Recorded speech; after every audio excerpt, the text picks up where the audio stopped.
पाकिस्तान के प्रधानमंत्री इमरान खान की जुबान आजकल भारत का गुणगान कर रही है। पहले इमरान खान ने विदेश नीति को लेकर पीएम मोदी की तारीफ की और अब मीडिया रिपोर्ट्स में दावा किया जा रहा है कि इमरान खान भारतीय सेना की तारीफों के पुल बांध रहे हैं। खबरों के मुताबिक इमरान खान ने कहा है कि भारतीय सेना भ्रष्ट नहीं है। तो सवाल यह है कि क्या फिर इमरान भारत के बहाने पाकिस्तान की आर्मी पर सवाल उठा रहे हैं, और क्या डूबते इमरान को अब सिर्फ मोदी का ही सहारा है? सरकार जाने को है, अपने साथ छोड़ रहे हैं, सेना मदद को तैयार नहीं, तो लगता है कि इमरान खान हवा में उड़ते उड़ते जमीन पर आने लगे। कल तक जो इमरान खान भारत को पानी पी पी कर कोसा करते थे, उनके सुर बदले हुए हैं। जुबान पर पीएम मोदी की तारीफ, भारत की विदेश नीति के कसीदे पढ़ रहे हैं और भारतीय सेना को सैल्यूट कर रहे हैं। मीडिया रिपोर्ट्स के मुताबिक इमरान खान ने कहा है कि भारत की सेना भ्रष्ट नहीं है, वो कभी भी चुनी हुई सरकार के काम में हस्तक्षेप नहीं करती। तो सवाल यह है कि क्या विपक्ष से रार के बीच अब इमरान की सेना से भी ठन चुकी है? पाकिस्तान के विपक्षी दलों ने इमरान सरकार की तख्ता पलट की तैयारी तो पहले ही कर ली थी। मीडिया रिपोर्ट्स के मुताबिक पाकिस्तान के आर्मी चीफ कमर जावेद बाजवा ने भी उन्हें संविधान के मुताबिक काम करने की सलाह दी। तो लगता है कि अब इमरान ने इशारों इशारों में अपनी सेना को भी नसीहत दे दी है। दरअसल इमरान खान और फौज के बीच खींचतान तो काफी पहले से शुरू हो गई थी। बताया जाता है कि पाकिस्तान के आर्मी चीफ कमर जावेद बाजवा ने 2021 में आईएसआई चीफ फैज हमीद को पद से हटा दिया था। इमरान खान जनरल हमीद के हटाने से नाराज हो गए। दरअसल बाजवा को इमरान और हमीद की नजदीकी पसंद नहीं थी, क्योंकि इमरान के कई फैसलों में आईएसआई चीफ फैज हमीद का दखल था। इसका अंजाम ये हुआ कि बाजवा ने नदीम अंजुम को आईएसआई का नया डीजी बना दिया। बाजवा का ये फैसला इमरान से फौज की दूरी की बड़ी वजह बनी। और अब जबकि इमरान खान विपक्ष के बीच घिर चुके हैं, तो बाजवा ने भी उन्हें अकेला छोड़ दिया है। वर्तमान समय में जैसे हालात बनते दिख रहे हैं, ऐसे में ऐसा लगता है कि प्रधानमंत्री इमरान खान को अपनी जो है कुर्सी छोड़नी होगी, उन्हें इस्तीफा देना पड़ेगा। इस बात की पूरी संभावना नजर आती है। जिस तरीके से पाकिस्तान के जो वास्तविक संचालनकर्ताओं ने, वहां की आर्मी और आईएसआई ने अपना हाथ इमरान खान से खींचा है और वो एक नए रिप्लेसमेंट की तलाश में दिखाई देते हैं, ऐसे में इमरान खान की जो सत्ता है, जो उनकी कुर्सी है, वो जा सकती है। वो पहले भी पाकिस्तान की आर्मी और आईएसआई के द्वारा ही सत्ता में बिठाए गए थे। इमरान खान की कुर्सी को इतिहास की कब्र में पहुंचाने की तारीख जैसे जैसे करीब आ रही है, उनकी बेचैनी और बौखलाहट बढ़ती जा रही है। एक दिन पहले इमरान ने अपने समर्थकों को अल्लाह के नाम पर उकसाया था। वो चाहते थे कि उनकी पार्टी पाकिस्तान तहरीके इंसाफ के कार्यकर्ता बागी सांसदों को सबक सिखाने की तैयारी कर ले। कुरान की आयत है, अमर बिल मारूफ, हमें हुक्म है अल्लाह का। ये याद रखें, मुसलमानों को हुक्म है कि तुम अच्छाई के साथ खड़े हो और बुराई के खिलाफ खड़े हो। जब अब वो सबके सामने ये बुराई देखते हैं, ये अल्लाह ने कुरान में हमें हुक्म दिया हुआ है। इमरान खान की ये चाहत पूरी हो गई। इस्लामाबाद के एक होटल में इमरान के 2 चेले उनकी पार्टी के बागी सांसद नूर आलम खान को धमकाने पहुंच गए।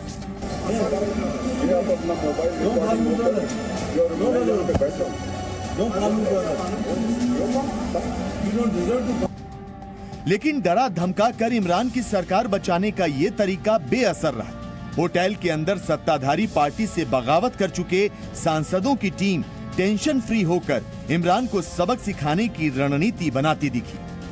पाकिस्तान में सियासत का खुला खेल अंतिम दौर में है, जहां इमरान विपक्षी नेताओं को गद्दार साबित करना चाहते हैं और विपक्ष के नेता इमरान को विदेशी एजेंट बता रहे हैं। जाहिर है, पक्ष हो या विपक्ष, इमरान हो या फिर बिलावल, पाकिस्तान में सत्ता की इस लड़ाई में भारत और प्रधानमंत्री मोदी का नाम दोनों ही बखूबी इस्तेमाल कर रहे हैं।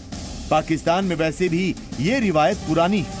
वहां भारत के खिलाफ बातें करके आवाम को बरगलाना आसान रहता है, और शायद इसीलिए इमरान अब तक नवाज शरीफ को पीएम मोदी का एजेंट बताते रहे हैं, और अब बिलावल इमरान को भारत का नाम लेकर घेर रहे हैं। ब्यूरो रिपोर्ट, जी मीडिया। पाकिस्तान की यह सियासी लड़ाई बेहद दिलचस्प है, और इस लड़ाई में जो शब्द इस्तेमाल किए जा रहे हैं वो चिड़ियाघर की याद दिलाते हैं। लगता है कि कुर्सी की ये जंग दो पार्टियों के बीच नहीं, गली नुक्कड़ पर खड़े दो बच्चों के बीच में लड़ी जा रही है। और शब्दों की धार बढ़ाने के लिए वार हो रहा है चूहे, डकैत, डीजल, बूट पॉलिश जैसे शब्दों से। ये पाकिस्तान में किस्सा कुर्सी का है, जहां शब्द ऐसे सुनाई पड़ रहे हैं मानो किसी नाटक नौटंकी की स्क्रिप्ट है। कहने वाला भी कहे लगा रहा है, सुनने वाले भी ठहाके लगा रहे हैं। तो भला आप और हम क्यों पीछे रहे? शब्द सुनिए, शब्दों की धार देखिए और बस हंसिए, मुस्कुराइए। कुर्सी के लिए चूहे बिल्ली वाली इस लड़ाई में एक मियां डीजल भी है। घबराइए नहीं, मियां डीजल नाम नहीं है, ये तो उन्हें खिताब मिला है अपने सियासी विरोधियों से। कौन है, पहचान लीजिए। घनी सफेद दाढ़ी, सिर पर पगड़ी, ये है पाकिस्तान के मियां डीजल, यानी मौलाना फजलुर रहमान। जमीयत उलेमाए इस्लाम के चीफ हैं। पाकिस्तान डेमोक्रेटिक मूवमेंट के भी अध्यक्ष हैं। इमरान खान ने चुनावी सभा में जैसे ही इनका नाम पुकारा, भीड़ नारे लगाने लगी। भीड़ का जोश देखकर इमरान खान भी मियां डीजल के बहाने विपक्षी एकता को तार-तार करने लगे। डीजल पर ही मत रुकिए, इमरान खान इस विपक्षी एकता को डाकुओं की टोली भी बता रहे हैं। डीजल, डाकू, ड्रामेबाज तक ही ये वार पलटवार नहीं रुका। अभी इसमें बूट पॉलिश के एक उस्ताद भी बाकी है। इमरान खान ने ये खिताब दिया है नवाज शरीफ के छोटे भाई शहबाज शरीफ को। ऐसा नहीं है कि पाकिस्तान के इस सियासी लाफ्टर शो में सारे जुमले इमरान खान ही उछाल रहे हैं, मरियम नवाज भी पीछे नहीं है। तो इमरान की कुर्सी बचेगी या जाएगी, ये तो अपनी जगह है, लेकिन फिलहाल पाकिस्तान के लोगों का सियासी मनोरंजन खूब हो रहा है, वो भी बिना टिकट, बिल्कुल मुफ्त। ब्यूरो रिपोर्ट, जी मीडिया।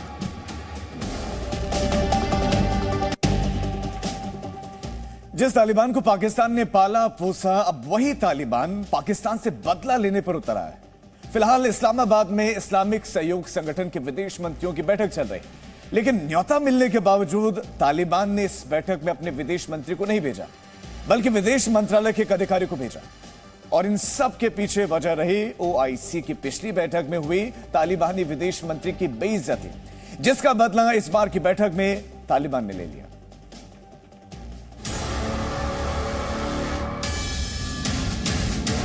तालिबान ने दिखाया इमरान को आईना।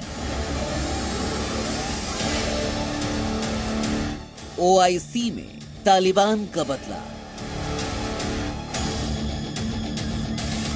पाकिस्तान में इस्लामिक सहयोग संगठन की इस बार की बैठक कई वजहों से चर्चा में है। एक तरफ तो कहा जा रहा है कि इस बैठक के बाद इमरान खान प्रधानमंत्री पद की कुर्सी छोड़ सकते हैं, और ऐसा इसलिए क्योंकि आर्मी ने उन्हें ऐसा करने का आदेश दिया है। वहीं दूसरी तरफ तालिबान की वजह से भी OIC इस बार सुर्खियों में है। ऐसा क्यों है, हम आपको बताएंगे, लेकिन उससे पहले इन तस्वीरों को देखिए। ये तस्वीर दिसंबर 2021 में हुई OIC की विशेष बैठक की है। पाकिस्तान की ओर से बुलाई गई इस बैठक में तालिबान के प्रतिनिधि को भी न्योता था। तालिबान की ओर से इस बैठक में वहां के विदेश मंत्री आमिर खान मुत्तकी भी शामिल हुए थे।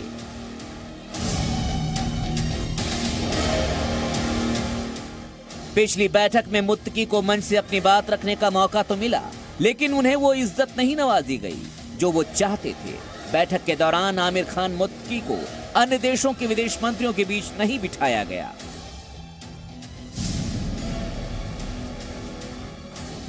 वो मेहमानों की आखिरी कतार में बैठे थे, यानी इमरान सरकार ने तालिबान के विदेश मंत्री के साथ दोयम दर्जे का व्यवहार किया। इतना ही नहीं, PM इमरान खान फोटो खिंचवाने पहुंचे तो फोटो सेशन के मंच पर मुत्तकी को जगह नहीं दी गई। कहा गया कि सम्मेलन के दौरान ली गई आधिकारिक तस्वीर से आमिर खान मुत्तकी को जानबूझकर बाहर रखा गया।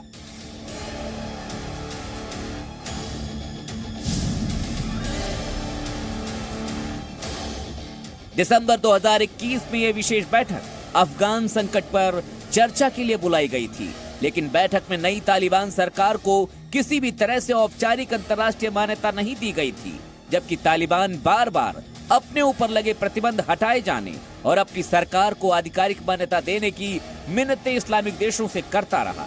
इस बैठक में इमरान ने अपनी किरकिरी तो कराई ही, साथ ही तालिबान की भी जगहसाई करा दी।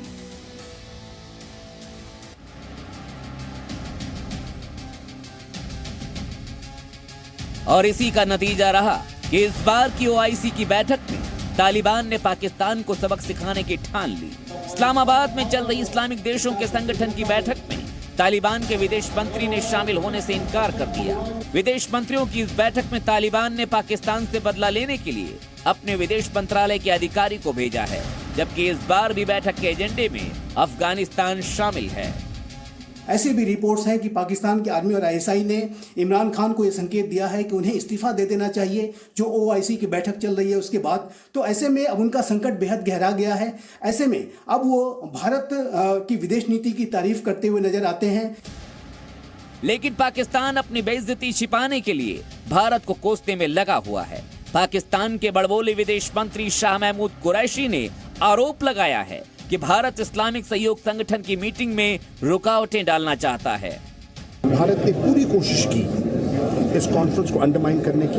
मेरे इल्म में है उनके सफारतकार शब रोज लगे रहे और उन्होंने कहा कि मत जाइए, ये रुकावट वो रुकावट। और फिर कुछ हमारे अपने लोगों ने भी मैं उनकी नीयत पे शक नहीं करूंगा, मासूमियत में उनके चाल में आ गए। भारत में सर्वदलीय हुर्रियत कॉन्फ्रेंस के चेयरमैन को बुलाने पर भारत ने ऐतराज जताया था। एक तरफ कश्मीर राग अलापने वाले पाकिस्तान की कई बार अंतर्राष्ट्रीय बेइज्जती हो चुकी है, तो दूसरी तरफ अब तालिबान भी उसे आंखें दिखाने लगा है। दोनों सरकारों के बीच डूरन लाइन पर तकरार है। पाकिस्तान और अफगानिस्तान के बीच की अंतर्राष्ट्रीय सीमा को डूरन लाइन के नाम से जाना जाता है। अफगानिस्तान ने इस सीमा को भी कभी भी मान्यता नहीं दी। विवाद को लेकर कई बार तालिबान और पाकिस्तानी सेना के बीच गोलीबारी और हाथापाई की खबरें भी आईं। तालिबान ने पाकिस्तानी सेना की ओर से डूरन लाइन पर की गई बाड़बंदी के कुछ हिस्से को भी तोड़ दिया था। नागरहर प्रांत में तालिबान ने पाकिस्तानी सेना को डूरन लाइन के करीब बाड़बंदी करने और सैन्य चौकियों को बनाने से भी रोका था। सीमा पर पाकिस्तानी बाड़बंदी को तालिबान गैर कानूनी बताता है। पाकिस्तान हमेशा से ही अफगानिस्तान में तालिबान का समर्थन करता रहा है, लेकिन अब वही तालिबान उसे आंखें दिखा रहा है। यहाँ तक कि ओआईसी जैसे मंच पर तालिबान पाकिस्तान को उसका असली चेहरा दिखाने से भी बाज नहीं आ रहा। ब्यूरो रिपोर्ट, ज़ी मीडिया।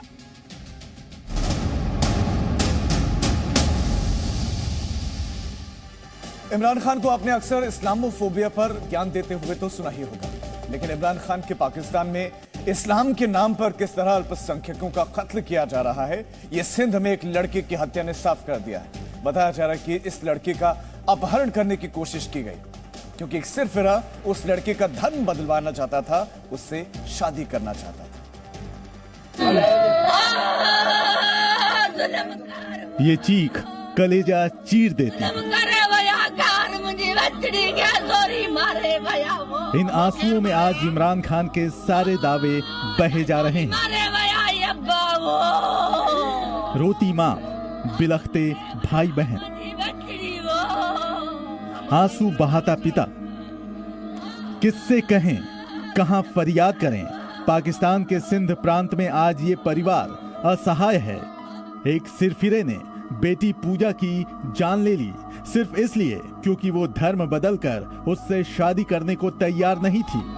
आरोपी अपने कई साथियों के साथ कई बार पूजा को धमका चुका था, लेकिन पूजा जब नहीं मानी तो उसे अगवा करने की कोशिश की गई।